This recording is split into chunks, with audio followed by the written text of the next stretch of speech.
నేను హైదరాబాద్లో ఉన్నాను, మొర్రో డెన్లో ఉన్నాను అని 3 రోజులు చెప్తున్నాను. నేను లైవ్లో ఇంటర్వ్యూలు ఇస్తున్నాను టీవీ ఛానల్స్కి వెళ్ళి. అయినా కూడా they are not stopping that. అదొకటి. నెక్స్ట్ ఏమంటున్నారు, ఎక్కడే ఉన్నావు ఇంకా పట్టుకోవట్లేదని. పోలీసులు పట్టుకోవాలని ఎప్పుడు చెప్తారు అసలు నీకు? అంతకన్నా జోక్ ఉంటుంది అన్నది. అసలు వాళ్ళు చెప్పలేదు వారెంట్ ఉందని చెప్పలా, పట్టుకోవడానికి వచ్చామని చెప్పలేదు. ఇంకా పట్టుకోవట్లేదంటే గవర్నమెంట్ మారిన ఇప్పుడు కూడా పోలీస్ శాఖ వైసీపీగా పనిచేస్తుంది అనమాట. అండ్ అదొకటి. లేకపోతే నా ఫ్రెండ్స్ ఎవరో ప్రకాష్ రాజు లేకపోతే నాగార్జున వీళ్ళు నన్ను దాచారని అంత ఇది ఉంటే అక్కడికి వెళ్ళాలి కదా. అంత ఇన్ఫర్మేషన్ మీడియా దగ్గర ఉంటే వీళ్ళే కదా ఇప్పుడు డిటెక్టివ్స్. పోలీస్ శాఖ డిటెక్టివ్స్ అనేది మీనింగ్లెస్ ఇవాళ రోజుల్లో.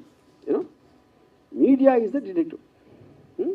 మీడియా డిటెక్షన్ ఎక్కడ చేస్తుంది? వాళ్ళ మైండ్లో చేస్తుంది. దానికి ఎవిడెన్స్ కానీ దానికి ఒక సపోర్ట్ బేసిస్ అనేది ఉండదు. కానీ నా ఫీలింగ్ ఏంటంటే, ఇంత చేసినా ఇప్పుడు సోషల్ మీడియాలో ఇప్పుడు ఒక లాలో ఒక ఆస్పెక్ట్ ఉంది. 4 E's అంటారు దాన్ని. ఇంజనీర్ ఒక ప్రాబ్లమ్ని ఇంజనీర్ చేసి ఎలా దీన్ని ఆపాలి, లేకపోతే కంట్రోల్ చేయాలి, లిమిటేషన్ పెట్టాలి అంటే ఇంజనీర్ చేయాలి. దాన్ని ఎనాక్ట్ చేయాలి, ఒక లాగా తీసుకోవాలి. ఓకే, ఈ పరిస్థితి ఇది అని డెఫినేషన్లు అన్ని ఇచ్చి పారామీటర్స్ ఫిక్స్ చేయాలి. దాని తర్వాత ఎడ్యుకేట్, ప్రజలకు చెప్పాలి. ఓకే, ఇంతవరకు మీరు చేశారు, కానీ ఈ రోజు నుంచి ఇలాంటివి వస్తాయి, ఇలా వస్తాయి. That is what called education. దాని తర్వాత ఎన్ఫోర్స్మెంట్. ఆ ఎడ్యుకేట్ చేసిన తర్వాత కూడా వాడు మేము అతిక్రమిస్తే దానికి ఒక కాంటెక్స్లో పనిష్మెంట్ ఏదేదో పెనలైజేషన్ జరుగుతుంది. ఇక్కడ మనం ఈ టైమ్స్ ఏమవుతుందంటే ఈ 4 E's కూడా లేవు. అది ఎవరు ఎంతసేపు సోషల్ మీడియా టూ మచ్ అయిపోతుంది, మరీ కొంచెం మీడియా టూ మచ్ అయిపోతుంది, మరీ కొంచెం మిగిలిపోతుంది అని అంటున్నారు. కానీ అది ఎలా ఆపాలనే ఆలోచన కూడా ఎవరు చేయట్లా కూర్చొని. అదే చేయనప్పుడు ఇంకా మిగతా 3 E's ఎక్కడి నుంచి వస్తాయి? 100% we agree that there is some very offensive post. There is no doubt about it. Offensive నా దృష్టిలో ఒకటి వచ్చి మీ దృష్టిలో ఒకటి, అది కూడా కానీ ఫ్రీ సొసైటీలో బై డెఫినేషన్ మీకు టాలరేషన్ ఉండాలి, లేకపోతే ఫ్రీ సొసైటీ అవ్వదు. నా అభిప్రాయం అనేది నాకు చెప్పినప్పుడు మీ అభిప్రాయాన్ని కూడా నేను అదే దాంట్లో తీసుకునే స్పిరిట్ ఉండాలి. నా అభిప్రాయం కరెక్ట్ అన్నప్పుడు ఫ్రీ సొసైటీ ఎలా అవుతుంది? So that is 1 point. అప్పుడు ఒక జోక్ అనేది ఇంకొకళ్ళని అఫెండ్ చేస్తేనే వస్తుంది జోక్, లేకపోతే జోక్ ఎట్లా అవుతుంది? మీరు పొద్దున్న లేగిస్తే కార్టూన్ చూశారు, అది ఈనాడా ఎక్కడైనా సరే, కార్టూన్ అనేది ఇంకొకరిని గేల్ చేయకుండా, ఇంకొకరి గురించి వ్యంగ్యంగా మాట్లాడకుండా, ఇంకొకరి గురించి స్ట్రాంగ్గా మాట్లాడకుండా ఉంటే కార్టూన్ అనేది ఎగ్జిస్టెన్స్ లేదు ఫస్ట్. ఇప్పుడు చాలా పాత రోజుల్లో 60s, 70s జార్జ్ వెల్ అని ఒక చాలా famous writer, is a Pulitzer prize winner, Animal Farm అని ఒక బుక్ రాశాడు.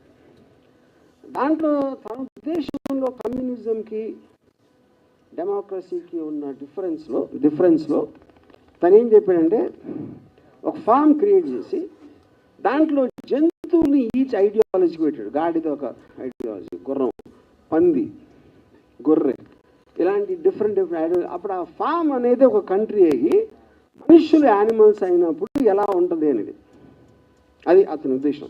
అది హైలీ రెస్పెక్టెడ్ బుక్. ఆ బుక్ అని ఇవాళ ఎవరైనా రాసి ఉంటే, అది కాకుండా నా కాసు నీదంటావా, నా కంట్రీని గుర్రం అంటావా, నా కంట్రీని గాడిద అంటావా, మొత్తం అందరూ కొట్టుకుంటారు. మొత్తం సోషల్ మీడియా మొత్తం ఆ బుక్ని బ్యాన్ చేయాలి, అది చేయాలని మొదలు పెడతారు. You know, so coming back to the same thing what is set, tolerance of the other persons manner of you. ఇప్పుడు నా గురించి ఎన్నో మీమ్స్ పెడతారు. నేను ఒక ట్వీట్ పెడితే 90% నా మీద బ్యాడ్ థింగ్స్ చెప్తారు. అది బూతులు తిట్టచ్చా, మా ఫ్యామిలీని ఏదో అనొచ్చా, ఇదా అదా ఏదో ఒకటి. సోషల్ మీడియా అంటేనే చేసేది అది మొత్తం, అన్ని చోట్ల అందరూ. నేను చెప్పేది ఒకళ్ళిద్దరు కాదు. అప్పుడు వాటిని మీరు రిస్ట్రిక్ట్ చేయలేరు కాబట్టి ఇందాక చెప్పింది సీరియస్గా తీసుకోవట్లేదు. America is not able to control. మొత్తం 2024 ఎలక్షన్లో total thing was on memes.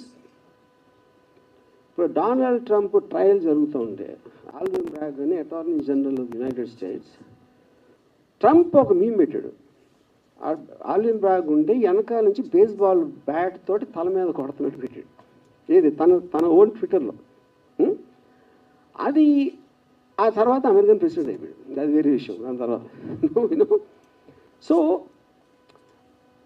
ఇప్పుడు దీనికి ఒక చిన్న కనెక్షన్ ఏముంటుందంటే సినిమా సెన్సార్ బోర్డు ఎందుకు ఉంది? 1952 సినిమాటోగ్రాఫ్ యాక్ట్లో వాళ్ళు అప్పుడు ఫీల్ అయింది ఏంటంటే, ఒక powerful medium imagery, dialogue, video వీటితోటి బయటకు వస్తే అఫెండ్ అవ్వచ్చు, లేకపోతే ఇది అవ్వచ్చు, అదవచ్చు అని ఇలాంటి అన్నీ అనుకుని ప్రతిదీ ఒక బోర్డు చూసి డిసైడ్ చేసి సర్టిఫికేషన్ చేయాలి. ఆ టైంలో మీకు టీవీ లేదు, సోషల్ మీడియా లేదు, ఇంటర్నెట్ లేదు, శాటిలైట్ టీవీ లేదు, ఏమీ లేనప్పుడు వచ్చిన యాక్టర్. అందుకని దీన్ని ఏం చేయాలో తెలియక దీన్ని వదిలేస్తున్నారు. ఓటీటీ లైవ్ చూపిస్తారు, లైవ్ స్ట్రీమ్లో బూతులు తిడుతూ ఉంటారు, పాలిటీషియన్స్ బూతులు తిడుతూ ఉంటారు, మెయిన్ స్ట్రీమ్ లివింగ్ రూమ్లో పిల్లలు ఉన్నప్పుడు. అది ఎందుకంటే మీకు సెకండ్ బై సెకండ్ వెళ్ళిపోతూ ఉంటే మీరు చెప్పేది బయటికి, దాన్ని ఎలా సెన్సార్ చేస్తారు? అప్పుడేదో అది చేసాం కాబట్టి ఇప్పటికీ సినిమాలు ఒక్కదానికి పరిమితం చేస్తారు సెన్సార్. అంటే లాస్ అనేవి అలా యాక్ట్ అవుతాయని చెప్తాను నేను, ఆ దృష్టి తీసుకోవడానికి చెప్తున్నాను. సో అప్పుడు అది కంట్రోల్ ఎలా చేయాలి, అసలు చేయాలి.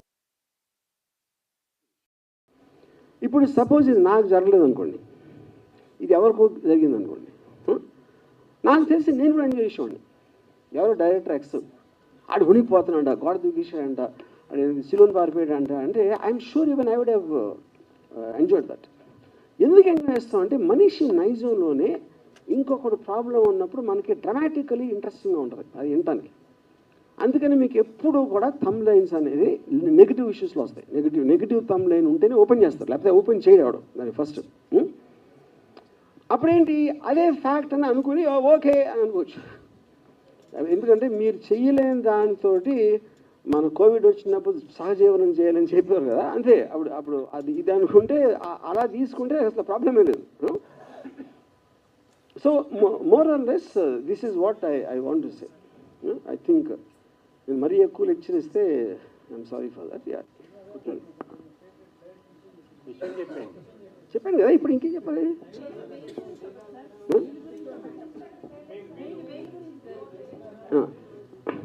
కాదండి, ఇప్పుడే బెయిల్ ఏ పరిస్థితుల్లో వేస్తారు అని చెప్పారు ఆల్రెడీ. అది వినలేదా మీరు? కాదు, బెయిల్ అనేది ఇంతమంది ఒకేసారి మేలుకొని అన్ని డిస్ట్రిక్షన్స్లో వెళ్తున్నారు కాబట్టి దాని మీద నాకు ఒక సస్పిషన్ వచ్చి అది కోర్టు ద్వారా క్లారిటీ తీసుకోవటానికి ఇస్తాం. ఆల్ యాంటిసిపేటరీ బెయిల్స్ అందుకు వేస్తారు. సార్ మీరు కూర్చుంటే కంఫర్టబుల్గా ఉంటుంది మైక్ పట్టుకోవటానికి. మీరు కిందకి